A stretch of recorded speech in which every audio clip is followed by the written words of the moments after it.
Glória a Deus, mais uma noite, querendo trazer uma palavra do Senhor para o teu coração. Nós queremos agradecer a Deus, nós vamos orar, agradecendo a Deus, porque até aqui o Senhor tem nos ajudado. Domingo passado, nós estivemos ali no culto, adorando ao Senhor, ouvindo a palavra do irmão Eli, que com certeza falou muito aos nossos corações. Hoje pela manhã, nosso irmão Gilson também, uma palavra de gratidão a Deus por tudo aquilo que Deus tem feito. Hoje nós vamos começar uma série de 3 mensagens. Plenitude de vida.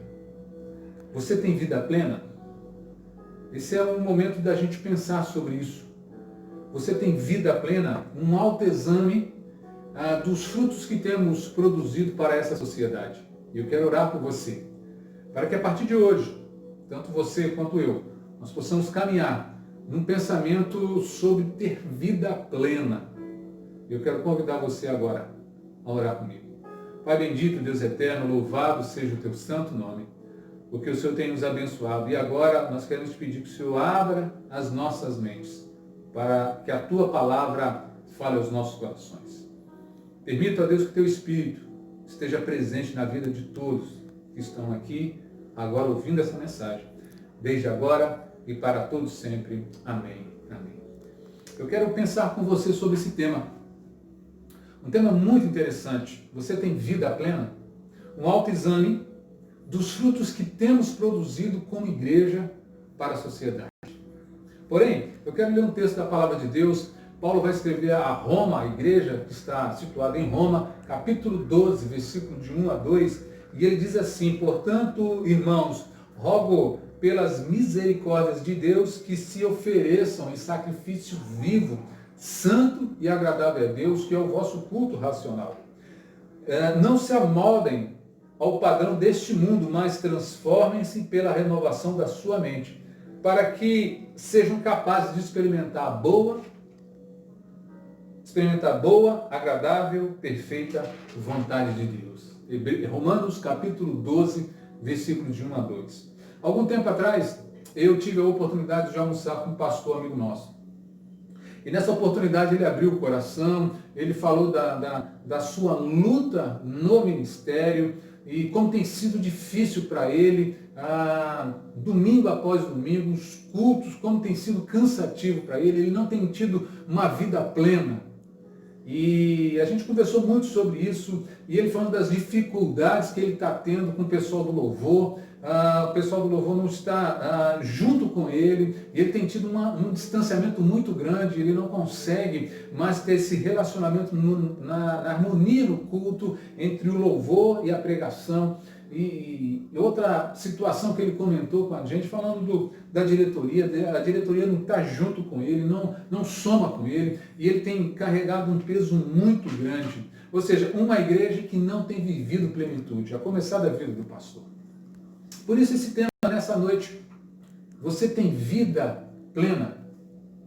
Eu não sei se você vai concordar comigo, e eu já estou aí há 35 anos de igreja, 35 anos de ministério, de vida ministerial em igreja, trabalhando em diversas áreas da igreja, e nesses 35 anos eu consigo, pela misericórdia de Deus, perceber 3 grupos distintos, um diferente do outro.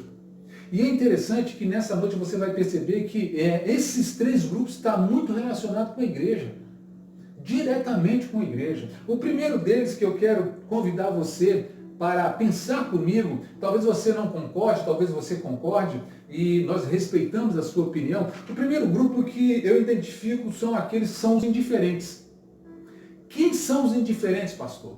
São aquele grupo que raramente vai na igreja, raramente presta uma adoração a Deus no templo, raramente celebra com a família espiritual, com o corpo de Cristo. Ele não se envolve, ele não se interessa pela família cristã, nunca foi convertido, na verdade ele se convenceu de um dia, de uma transformação que aconteceu na sua vida. Apenas isso, foi um momento de emoção, não foi um momento de razão. Ele é capaz de culpar o pastor, é capaz de culpar a igreja, o irmão, pela situação que ele está vivendo de desânimo.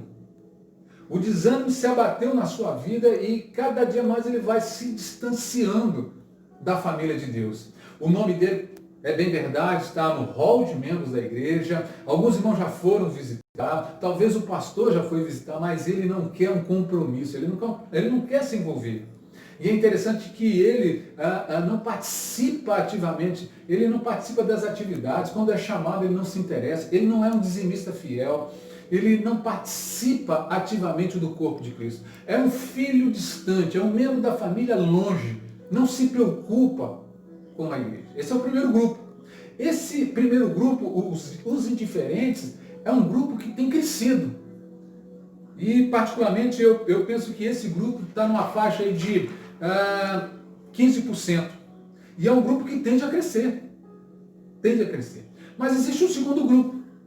Esse segundo grupo eu quero chamá-lo de maioria. São a maioria. Ele compõe cerca de 80% do hall de membros. É um grupo que muitas vezes se torna ativo na igreja, muitas vezes ele oscila, muitas vezes ele está lá no céu, às vezes ele está atravessando um vale dos ossos secos, no deserto, às vezes ele está cheio da unção, às vezes ele está frio, igual gelo, mas ele está ali no corpo. Alguns são fiéis, alguns têm prazer de estar na casa do Senhor, outros não.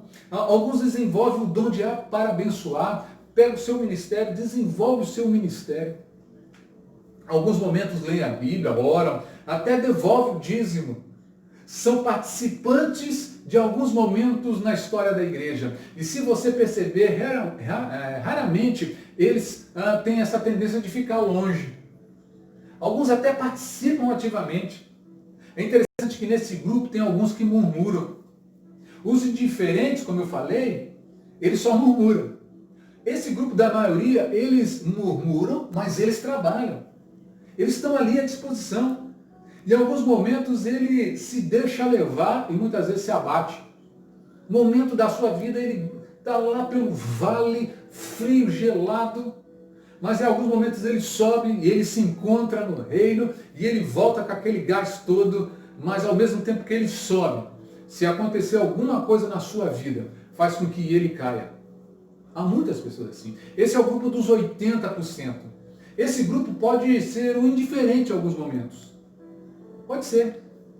Mas em terceiro lugar que eu queria chamar a sua atenção, para falar também de plenitude de vida, é esse grupo, o terceiro grupo que eu queria que você estivesse.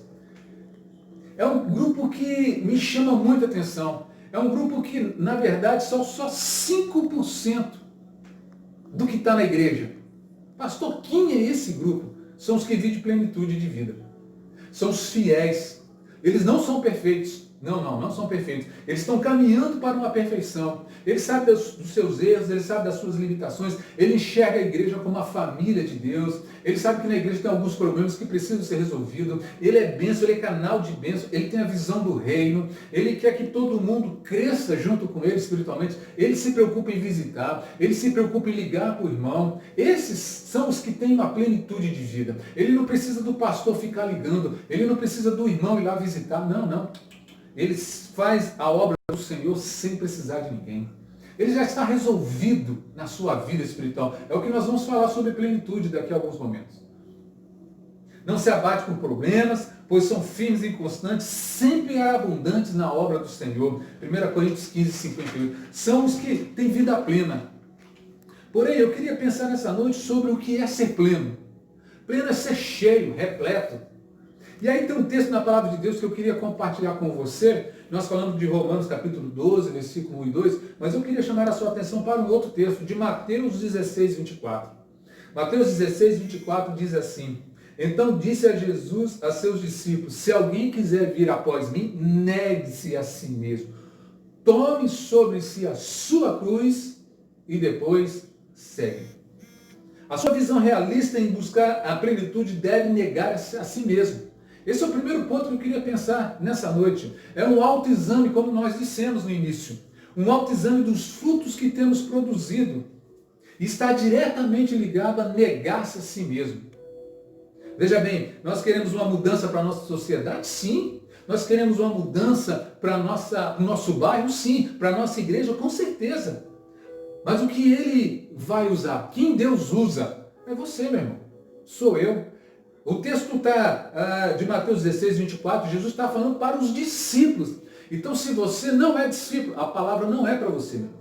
Fique tranquilo. Se você não é discípulo, é porque a palavra não foi para você. Agora, se você é discípulo, se você um dia se encontrou com Jesus, deixou Jesus habitar na sua vida, abriu o seu coração, fez com que ele transformasse a sua vida, te desse uma libertação, meu querido, você foi chamado para ser discípulo. E como discípulo, você precisa entender que você precisa negar-se a si mesmo. Essa palavra aqui foi para os discípulos. Não foi para qualquer um, foi para os discípulos. Mergulhe dentro de si. Você quer me seguir? Tudo bem. Mas olha o seguinte, antes de você me seguir, preste atenção, negue-se a si mesmo. Tome sua cruz e depois vem. Para enxergar a sua condição de ter uma maturidade cristã, você precisa negar-se a si mesmo. O texto diz, se alguém quiser vir após mim, é quem quiser. Mas se você quer segui-lo, note, a primeira coisa que você tem que fazer é negar-se a si mesmo. Olha, vocês querem ter uma experiência de fé? Jesus está falando para os discípulos, olha, vocês querem ter uma experiência de fé? Bom. Vocês querem se encontrar um sentido no reino de Deus? Ótimo. Vocês querem ter paz na caminhada cristã? Vocês querem ser filhos onde o Pai, além de amar, tem prazer? Eu quero dizer para vocês precisam negar a si mesmo. Alguns estão na igreja, participam da igreja, alguns até desenvolvem um programa, alguns estão até líder de ministério, alguns são membros de uma diretoria, alguns são até pastores, alguns são dizimistas fiéis, alguns participam de toda a trajetória da igreja, conhecem a igreja no mais íntimo, mas não estão seguindo a ele. Continuará perdido. Muitos de 30 anos de igreja, 10 anos de igreja, que não encontrou alegria. Eu tenho contato com pessoas que não encontrou alegria, sabe por quê? Porque ele não entendeu que precisa negar-se a si mesmo. Ele quer construir um evangelho, um estilo de evangelho, que não é o evangelho da palavra, que não é o evangelho da Bíblia, ele quer construir o seu evangelho. E quando ele constrói o seu evangelho, Jesus fala assim, olha, não adianta, eu não vou no seu evangelho, você tem que seguir o meu evangelho, eu não posso seguir o seu evangelho. O fato mais marcante de uma das histórias na Bíblia, que você vai se lembrar junto comigo, é a do filho pródigo. Filho pródigo, aos 18 anos, ele já se acha responsável pela sua vida. E ele chega para seu pai, você lembra da história? Ele chega para o seu pai e fala assim, pai, me dá a minha parte que me cabe. Pai, olha, eu já estudei as leis, eu sei que a lei me dá essa brecha, então eu estou chegando para o Senhor, eu quero pedir tudo aquilo que faz parte da minha vida, eu quero construir a minha liberdade, eu quero ter as minhas percepções da vida, eu quero ser dono do meu nariz, eu não quero ninguém me paparicando, me dando ordem, não, pai, eu quero seguir a minha vida. 18 anos, aproximadamente. Ele vai, cheio de razão, porém fora de si. E o que me chama a atenção nessa narrativa do filho pródigo, para pensar em ter uma plenitude de vida, é que a Bíblia diz, lá em Lucas 15, 17, diz assim, caindo em si. Esse pedacinho aqui e toda a narrativa dessa história, para mim o mais relevante não foi quando ele chega em casa, não é a festa, não é o abraço do pai, não. O relevante dessa história é quando ele diz essa frase, e caindo em si. E ele diz ainda, quantos trabalhadores de meu pai têm abundância de pão e eu aqui pereço fome? Sabe por que os frutos não são vistos pela sociedade? Porque nós não caímos em si. Nós não olhamos para dentro de nós, nós não negamos a nós mesmos. Esse jovem, ele poderia ficar ali com orgulho, com a soberba, dizendo assim, olha, eu não vou voltar para a casa do meu pai, eu não quero estar ali, porque com certeza alguém vai me jogar na cara, talvez o meu pai vai me jogar na cara, tudo que eu gastei. Mas ele não faz isso. Ele nega a si mesmo, o seu orgulho, e ele volta para o Pai. Irmãos, negar-se a si mesmo é sair de cena. O texto de Gálatas, capítulo 2, versículo 20, Paulo vai dizer, fui crucificado com Cristo e agora já não vivo eu, mas Cristo vive em mim. Paulo já estava resolvido. Paulo já estava resolvido, não precisava de mais nada. Ele entendia que o negar-se a si mesmo já estava com ele. Ele falou assim, olha, já estou crucificado com Cristo, agora eu não vivo mais. Quem vai viver agora na minha vida é Cristo. Agora tem tanta gente, tanto tempo de evangelho, cresceu na igreja, mas nada muda na sua vida e vai continuar anos e anos e anos. Sabe por quê? Porque ele não negou a si mesmo. Ele não mergulhou no seu ser. nos seus vazios. E com certeza ele está procurando algo para se alimentar, mas ele vai se alimentar de quê? Porque foram tantos anos numa igreja e ele não se encontrou, ele não conhece nem a sua missão. Qual é a sua missão? Porque quem tem plenitude de vida tem missão, sabe para onde vai. Já participou de congressos, já participou de campanhas, já participou de retiros, mas sabe o que acontece, irmãos? Ele precisa se alimentar de alguma coisa, ele precisa se alimentar de eventos, ele precisa se alimentar de programações, ele precisa se alimentar de palavras que o pastor dê a ele, da oportunidade que o pastor concede a ele, porque se ele não participar, ele é capaz de sair da igreja. Negar-se a si mesmo. Paulo está dizendo que esse negar é Cristo vivendo nele. Eu quero encerrar nessa noite pensando com você sobre esse tema. A primeira coisa, domingo que vem nós vamos continuar falando mais sobre a plenitude de vida. Mas a primeira coisa que eu quero que você saia daqui, pense comigo. Como está o seu si? O seu ser? O si mesmo, como você tem construído na sua vida? Você tem negado o seu si mesmo? As suas vontades têm deixado de lado? Você tem reconhecido que Deus é maior na sua vida? A Bíblia diz, considere os outros superior a si mesmo. Você tem considerado os outros superior a si mesmo? Eu queria que você nessa noite, ao deitar, orasse a Deus e refletisse sobre essas palavras. O negar-se a si mesmo. Ah, pastor, eu estou fazendo isso, aquilo, outro, tal. Eu participo disso, querido, isso é bênção. Mas será que é isso mesmo? Negar-se a si mesmo. Será que você se encontrou no seu ministério? Eu tenho encontrado pessoas que já participaram de muitos ministérios, mas ainda não se encontrou. Aquele jovem do filho pródigo, ele se encontra. Ele cai em si. Como eu disse, a alegria dele não estava em voltar, a alegria dele está aqui. Ele cai em si, ele reconhece. E eu quero convidar você nessa noite a reconhecer que você precisa negar-se a si mesmo. É você deixar o seu eu de lado e reconhecer, Cristo, eu quero seguir a Ti.